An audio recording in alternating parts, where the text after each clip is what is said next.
welcome to this bite-sized technical video on employer contributions.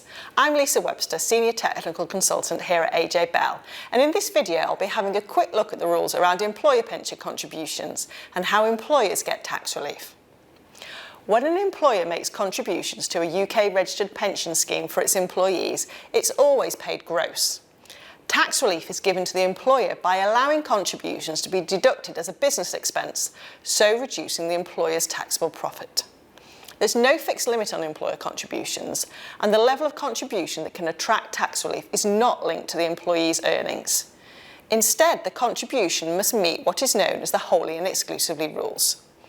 Like most other expenses for businesses, in order to be tax deductible, the contribution must be wholly and exclusively for the purposes of the trade. Broadly speaking, this means the contribution will be allowable where it is part of a remuneration package that is in line with the value of the work that individual does for the employer.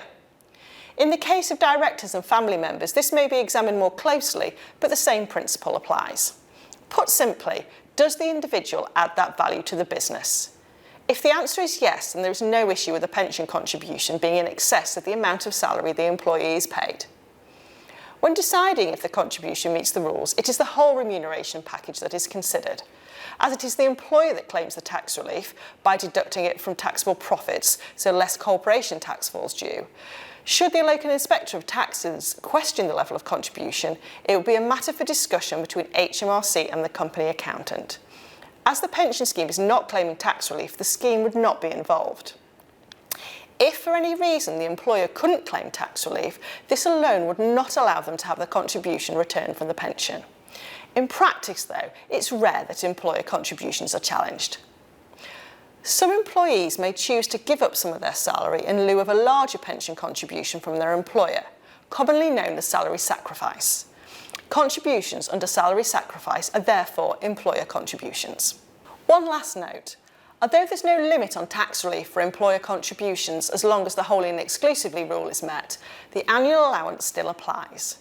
This means that if a large employer contribution was made which resulted in the employee exceeding their available annual allowance, though the employer could still get full tax relief, it could result in a tax charge for the employee personally.